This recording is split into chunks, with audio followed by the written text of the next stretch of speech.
Thank you, Chancellor Grossman, for that extremely generous introduction. I have to tell you that since you brought me into your mentoring system, you've been a role model for me.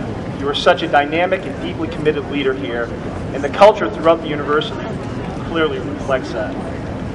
I also want to thank the administration and faculty for allowing me to speak to all of you today. So hello, millennials. I'm guessing everyone in the crowd has been referred to that term before, whether you like it or not. You are the children of either my generation, Generation Xers, or baby boomers. You also, by the way, are sometimes called echo boomers because how closely your population size is to the boomer population, both around 75 million. It seems like yesterday that I was starting out the same journey as you, but it was 30 years ago. Time flies when you're having fun, and I've had a lot of fun over the last 30 years. And I've learned some pretty heavy lessons too, a couple of which I'm willing to share to you today. There's a third name for you too. The Nielsen Research Group calls you Generation C, for connected. You were a lot better on the computer than we were. It makes sense. Your timeline runs parallel to the computer. The first personal computer was introduced by IBM back in 1981, and Apple released its Macintosh in 1984. You freshmen are the most interesting group. You consume media, socialize, and share experiences through technological devices more than any other age group. You've grown up with personal computers, cell phones, and the internet in a world where rapid change is the only constant. Your devices are basically an extension of your body.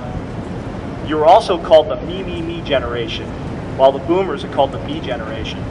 So you are 3 times more likely to take selfies than they are. You came of age in the shadow of September 11th. Even so, from all reports, you were generally happy with your lives and optimistic about your future. Of course, in all fairness, many of your attitudes and priorities reflect a limited set of life experiences. And that's one of the main reasons you are here today, about to embark on the greatest adventure, 4 years of discovering exactly who you are and what you want to do with your unique life. Your youth is also the source of your strength. It makes you the most forward-thinking generation. The Pew Report found that in your political outlook, you are most tolerant of any generation on social issues such as immigration, race, homosexuality. About half of you say the growing number of immigrants in the U.S. strengthens the country. Issues my generation argued over, like gay marriage and the acceptance of interracial dating, aren't even a question for you. Even with your limited life experiences, more than 2/3 of your generation sees your generation as unique and distinct, yet not all self-evaluations are positive. A majority say that getting rich is the main goal of most people in this age group. And a large majority believe that casual sex, binge drinking, illegal drug use, and violence are more prevalent among young people than 20 years ago. You use technology and the internet to connect with people in new and distinctive ways. Text messaging, instant messaging, and email keep you in constant contact with friends. Social networking sites like Facebook, Twitter, and Instagram allow people to post personal profiles, complete with photos and descriptions of interests and hobbies. I'm willing to guess all of you use social media. In fact, I bet most of you have already checked in on your Instagram or swiped right to Tinder during my speech. Your embrace of technology also has made you uniquely aware of its advantages and disadvantages. You knowing these cyber tools make it easier to make new friends and help you stay close to old friends and family. But more than 8 in 10 of you also acknowledge these tools can make people lazy. You are a generation that maintains close contact with parents and family. Roughly 8 in 10 of your age group say that they've talked to their parents in the past day, and they manage to see each other often. Parents, however, are not always pleased by what they see. About half of the Gen Y surveyed said that they have either gotten a tattoo, dyed their hair an untraditional color, or had a body piercing in a place other than an earlobe. The most popular are tattoos, which decorate the bodies of more than a third of you. Your heroes are close and familiar. When asked to name someone they admire, your cohorts are twice as likely as older Americans to name a family member, teacher, or mentor. Moreover, roughly twice as many young people said they most admire an entertainer rather than a political leader. You are more comfortable with globalization and new ways of doing work.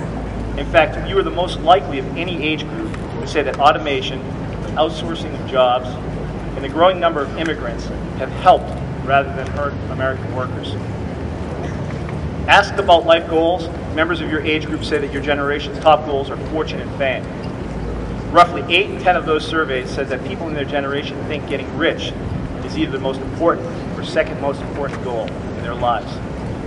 About half said that becoming famous also is highly valued. I was young once too. In fact, I was right here where you are, a freshman just 30 years ago. The 1980s, another interesting decade, totally awesome. Or is that the wrong term? We had heavy metal. We rented movies to watch on our new VCRs. Some of the blockbusters were E.T., the Extraterrestrial, Return of the Jedi, Raiders of the Lost Ark, Beverly Hills Cop, all of which are probably being remade today. I came from what I would definitely categorize as a middle-class family. I never wanted for anything, but my parents certainly couldn't afford a private university. No silver spoon here. Over time, I came to see this as a blessing because, frankly, it made me more ambitious. I wasn't focused on becoming rich or famous. Let's face it, we watched Family Ties, not Keeping Up with the Kardashians. I grew up in what was and still is the inner city of Haverhill. I'm a product of the Boys and Girls Club of America. As a young child, age 8 to 13, I spent a great deal of time at the Boys Club playing basketball. This is where I got my first taste of competition and working in a team environment. And I belonged to a gang, not your typical gang. But there were 8 to 10 of us, very close friends of mine. We had each other's back. The early 80s, when I was entering high school, was a tough time in the city of Haverhill. Drugs, alcohol, fights were an everyday common occurrence. I often avoided bad situations, but at times, there was no getting around it. So my childhood was a little different than the silver spooner who typically ends up as CEO of a publicly traded company, especially one called Harvard Bioscience. Unlikely perhaps, but the lesson here is anything is possible. You can define yourself and redefine yourself. And I know from students I mentor and from the This We Believe essays that each of you has the ability to do exactly that. I ended up going to a state school for a couple reasons. I came from a middle-class family, probably like most of you. Both of my parents were hard workers. My mother was a registered nurse. My father worked in the shoe industry. We lived a good middle-class life. From an early age, I was hungry to be successful. And part of that was to do well financially, to own a nice house, a nice car, nice clothes, and provide for a family I wanted to have someday. There was nothing wrong with that. In fact, money is a measure of success, but it's not everything. You want to be rich and famous? There are a great many steps to that pinnacle. And frankly, I don't think being famous is all it's cracked up to be. Wealth is valuable if you are getting satisfaction from what you have to do to earn it. Leadership skills I learned, many at this university, allowed me to prepare myself for challenges of running a business in today's environment. It was that drive that has led me to success, or to successful 25 years in life sciences. You know, your generation is sometimes criticized as having too much of an entitlement attitude. I have to tell you, I read a wide selection of your 500-word essays, This We Believe, written by members of this incoming class. I didn't see entitlement in those essays. I saw strength, candidness, intellect, and minds moving at the speed of now. I saw American values.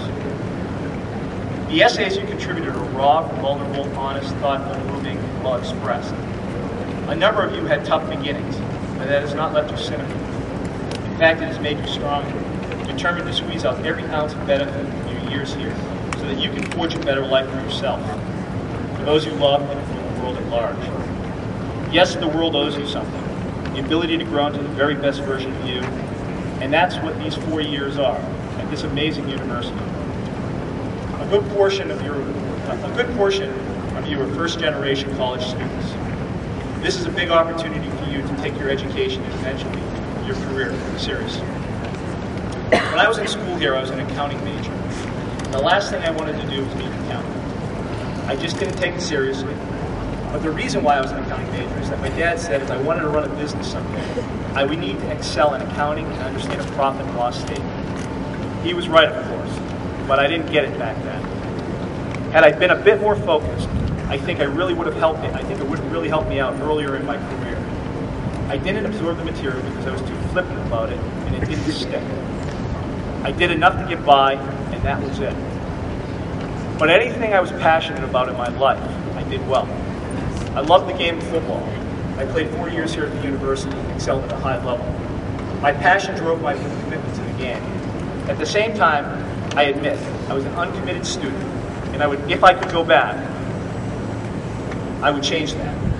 What I learned after I graduated was that I probably missed an opportunity to get focused on the education part of my college career. And it's probably one of the biggest regrets of my life that I didn't take school more seriously. Knowing later in my life I would strive to run a company as a CEO, I knew I'd have to go back to school. So I went back to school to get my MBA. I took it serious and did well. Another life lesson, one thing you need to be prepared for is competing against private school kids.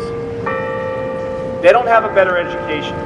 I am in the so-called real world, and I can tell you that the education you will get here will be as good or better. But what they do have is they have contacts. That is the real advantage. It's one advantage you can overcome by being the best you can be in whatever you have passion for. Do we have to try harder? Yes, that's a good thing. I had the good fortune to have great parents, siblings, and friends. Many of my best friends were roommates of mine here at UMass Dartmouth. But things weren't always easy, and I had to work extremely hard for everything I have in my life. I'm proud of myself, but we don't achieve anything alone. Right now I have 450 associates helping me make our international company successful. There are many important attributes to being a successful CEO. I think the number one attribute is your ability to create a winning culture within your organization. That is the most important thing you can do. If you create a culture that is positive, drives energy, and teamwork, it's almost guaranteed you will be successful in business. Have a plan, follow your passion, learn to work well as part of a team. Always surround yourself with the most positive, intelligent, and upbeat people. When you're in the workplace, be prepared to compete against your peers. Being more confident, capable, and determined will help you do that. If you don't have the high-level connections that can get you a job working at a large bank, a partnership, a law firm, you're going to have to forge your own path ahead. Maybe state school kids are hungry because they have to be, than if you grow up with more financial support and more connections.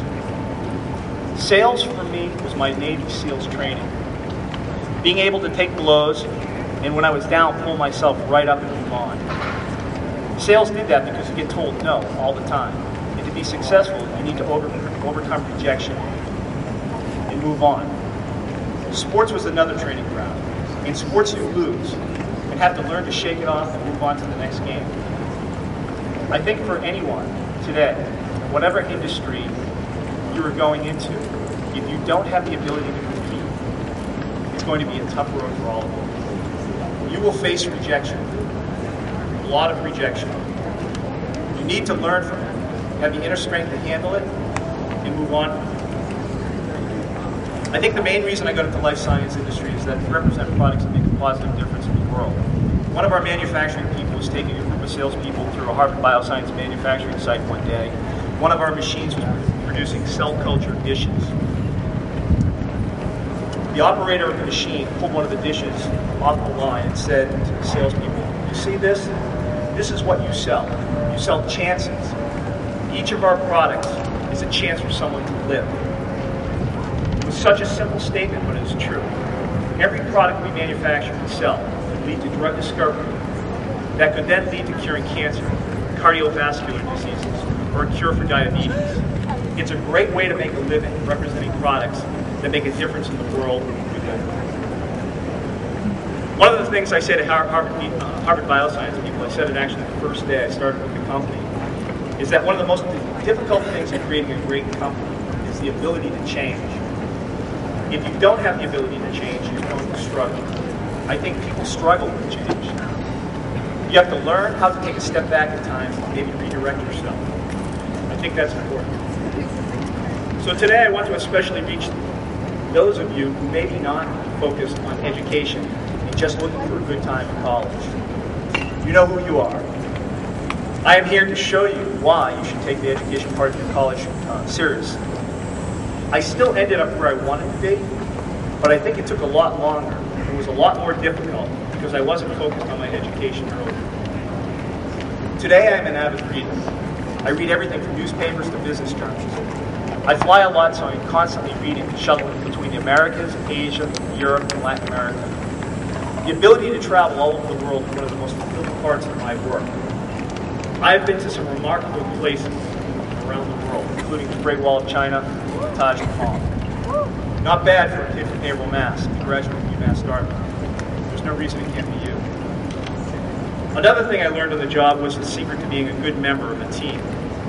Whether it's in the classroom, the boardroom, or the showroom, I think you have to have the flexibility with your style, which some people struggle with. I'm not perfect at times. At times you have to agree with someone else's opinion and how they want to address a problem, and it may not be the same as your opinion. I see on my team there are certain individuals who can't compromise. I think that is one of the most difficult parts of being a team member. Being part of a team also happens when you are in your class. This will be the first time for you to work in a group setting, study as a group, present and speak as a group. Stay wide awake and interactive in your classes. Observe the people around you. Help them look good too. That's what a good teammate does.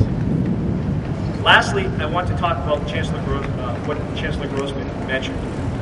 So far, I've mentored about a dozen students from the school. I mentor anyone who wants to sign up to see me. Sept, the senior I've been working with, called me last week. He had to make a difficult decision in his life. He's been a member of the UMass Dartmouth football team for the past 3 years. He recently started working as a real estate agent. Over the last year, he's doing well. His passion has shifted from the sport he loves to working on his future career. He did not know if he was making the right decision. We set up a call, talked through the pros and cons, and he made his decision and is comfortable with it. Seth is a finance major. He decided not to play football this year to focus on building his career as a real estate agent. He had a tough time with the decision, but is super excited with starting his business career. He is the first in his family to get a college education. I love Seth's drive and ambition. Seth has a bright future ahead of him. Another senior I'm mentoring, as Chancellor Grossman mentioned, is Megan DeBarros. Megan is one of the smartest, most focused college students I've worked with. She comes from a modest background, athletic, but go-getter. She has worked multiple jobs to put herself through school and currently has a 3.8 GPA. This young woman has it going on. She continues to reach out to me for advice and, most importantly, building up her network, which I mentioned is so important. Megan will graduate this year with a degree in marketing. Megan is going to be super successful whatever she does in life. So going back to the criticism of your generation, when people say to me that kids are lazy, I tell them that I find it the complete opposite. I think you young men and women are more dedicated than I was growing up. I don't know if technology is driving that, but I'm really impressed with students and their use of social media, even sending me their LinkedIn pages. There are a lot of you 18 or 19-year-old college students who have your act together. I'm just blown away by it. I think one difference is that young people are taking their own lives and careers into their hands. In wrapping up, so we've gone from Donkey Kong to Beer Kong. We've gone from President Reagan to President Obama. We've gone from Nancy Reagan just saying no to drugs in 23 states. In 23 states in D.C. legalizing medical and non-medical marijuana. AIDS and crack cocaine no longer command headlines. But terrorism, global warming, and other human challenges are still very much with us, including an epidemic of prescription drugs and obesity. Cancer and heart disease still kill too many of us, while diabetes and other chronic illnesses limit many lives. In the business and financial arena, companies large and small face increasing global challenges, not just domestic competition, but from every corner of the world. There are many more battles to be fought and won. someday you will be on the front lines, counted on to find answers to make them work. Because I really believe this, at the end of the day, your generation and mine want the same thing. We may go about things differently, but the fundamental cornerstones are in line with each other. We want to do well for ourselves while also improving the world around us. I am counting on you millennials. I bet by the time we Gen Xers are seniors, you will make the world we live in very interesting. I look forward to being on this journey with you. Thank you for listening. Good luck, everybody.